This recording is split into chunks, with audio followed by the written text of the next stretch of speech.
कर्पूरगौरं करुणावतारं संसारसारं भुजगेन्द्रहारं सदा वसन्तं हृदयारविन्दे भवं भवानी सहितं नमामि।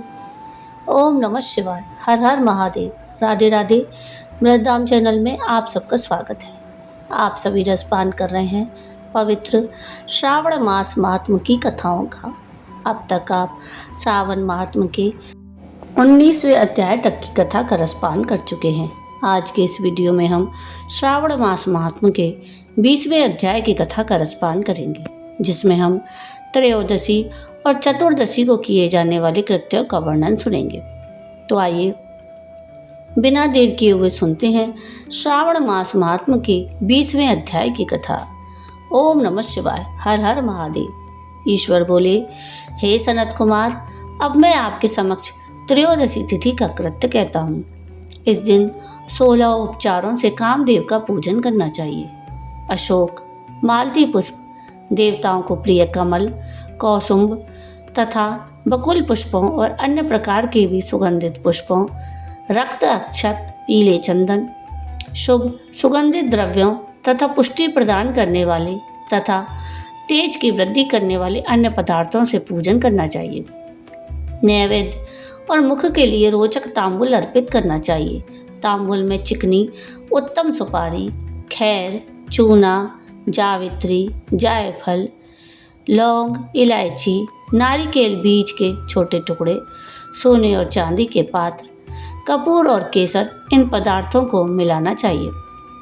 मगध देश में उत्पन्न होने वाले श्वेत वर्ण, पके हुए, पुराने, दृढ़ तथा रसमय तांबुल शंबरासुर के शत्रु कामदेव की प्रसन्नता के लिए अर्पित करना चाहिए।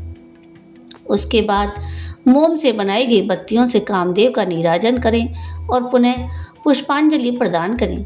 इसके बाद उनके नामों से प्रार्थना करें, जो इस प्रकार हैं। समस्त उपमानों में सुंदर और भगवान का पुत्र प्रद्युम्न, मीनकेतन, कंदर्प, अनंग, मनमथ, मार, कामात्म संभुत, झषकेतु और मनोभव, कस्तूरी से सुशोभित, जिनका वक्षस्थल आलिंगन के चिन्हों से अलंकृत है। हे पुष्पधनवन, हे शंबरासुर के शत्रु, हे कुसुमेश, हे रतिपति, हे मकरध्वज, हे पंचेश, हे मदन, हे समर, हे सुंदर, देवताओं की सिद्धि के लिए आप शिव के द्वारा दग्ध हो गए। उसी कार्य से आप परोपकार की मर्यादा कहे जाते हैं। आपका दिग्विजय करने में बसंत की सहायता निमित्त मात्र है। इंद्र दिन रात आपका मनोरंजन करने में लगे रहते हैं, क्योंकि अपने पद से च्युत होने की शंका में वे तपस्वियों से भयभीत रहते हैं। आपके अतिरिक्त दृढ़ मन वाला कौन है जो शिवजी से विरोध कर सकता है? पर ब्रह्मानंद के समान आनंद देने वाले आपके अतिरिक्त दूसरा कौन है? तथा महामोह की सेनाओं में आपके समान तेजस्वी कौन है? अनिरुद्ध के स्वामी और मलयगिरी पर उत्पन्न चंदन तथा अगरू से सुभाषित विग्रह वाले जो देवेश कृष्णपुत्र हैं, वह आप ही हैं। हे शरतकालीन चंद्रमा के उत्तम मित्र, हे जगत की सृष्टि के कारण, जगत पर विजय के समय दक्षिण दिशा और पनवन देव आपके सहायक थे। हे नाथ, आपका अस्त्र महान, निष्फल ना होने वाला, अत्यंत दूर तक जाने वाला, मर्म स्थल का छेदन करने वाला, करुणा शून्य और प्रतिकार रहित है। सुना गया है कि वह अत्यंत कोमल होते हुए भी महान शोक करने वाला और अपने तुल्य पदार्थ को भी दर्शन मात्र से ही क्षुभित करने वाला है। जगत पर विजय करने में सहायक होने से प्रवृत्ति ही आपका मुख्य अलंकार है। हे विभो, आपने सभी श्रेष्ठ देवताओं को उपहास के योग्य बना दिया, क्योंकि ब्रह्मा जी अपनी पुत्री में कामासक्त हो गए, विष्णु जी वृंदा में अनुरक्त हो गए कहे गए हैं, और शिवजी पर स्त्री के कारण अस्पर्श हो गए। हे मानद, यह वर्णन मैंने मुख्य रूप से किया है, अधिक कहने से क्या लाभ। इस लोक में अपने वश में रहने वाले ब्राह्मण विरले हैं। अतः हे भगवान, इस की गई पूजा से आप प्रसन्न हो।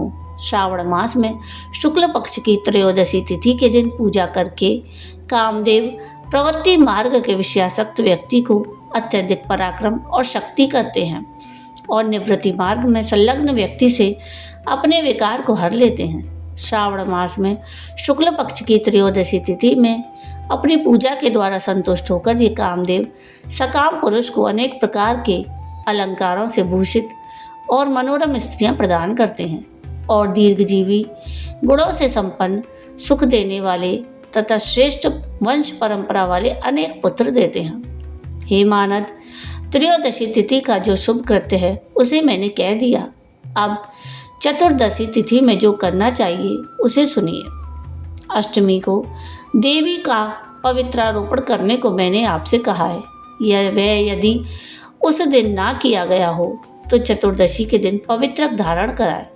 चतुर्दशी तिथि को त्रिनेत्र शिव को पवित्रक अर्पण करना चाहिए। इसमें पवित्रक धारण कराने की विधि देवी और विष्णु जी की पवित्रक विधि के समान ही है। केवल प्रार्थना और नाम आदि में अंतर कर लेना चाहिए। शैव, आगम तथा जाबाल आदि ग्रंथों में इसकी जो विधि है उसी को मैंने कहा है। विकल्प से इसमें जो कुछ विशेष है उसे मैं आपको बताता हूँ। 11 अथवा 48 अथवा 50 तारों का समान ग्रंथि तथा समान अंतराल वाला पवित्रक बनाना चाहिए। पवित्रक 12 अंगुल प्रमाण के, 8 अंगुल प्रमाण के, 4 अंगुल प्रमाण के अथवा पूजित शिवलिंग के विस्तार के प्रभाव वाले बनाकर शिव जी की प्रसन्नता के लिए अर्पण कर देना चाहिए। विधि पहले बताई गई है, फल आदि पहले कहे जा चुके हैं। जो इस व्रत को करता है वह कैलाश लोक को प्राप्त करता है। हे वत्स, मैंने यह सब आपसे कह दिया, अब आप और क्या सुनना चाहते हैं? इस प्रकार श्री स्कंद पुराण के अंतर्गत ईश्वर सनत कुमार संवाद में श्रावण मास मात्म में त्रयोदशी चतुर्दशी कर्तव्य कथन नामक 20वां अध्याय पूर्ण हुआ। ओम नमः शिवाय। हर हर महादेव। तो ये थी श्रावण मास मात्म के 20वें अध्याय की कथा। आपको आज की ये कथा कैसी लगी कमेंट करके ज़रूर बताइएगा। और अगर आपको आज की ये कथा पसंद आई हो तो प्लीज़ इसको लाइक शेयर ज़रूर कीजिएगा और चैनल को सब्सक्राइब कीजिएगा और कमेंट में राधे राधे ज़रूर लिखिएगा। वीडियो पूरा देखने के लिए थैंक यू। राधे राधे।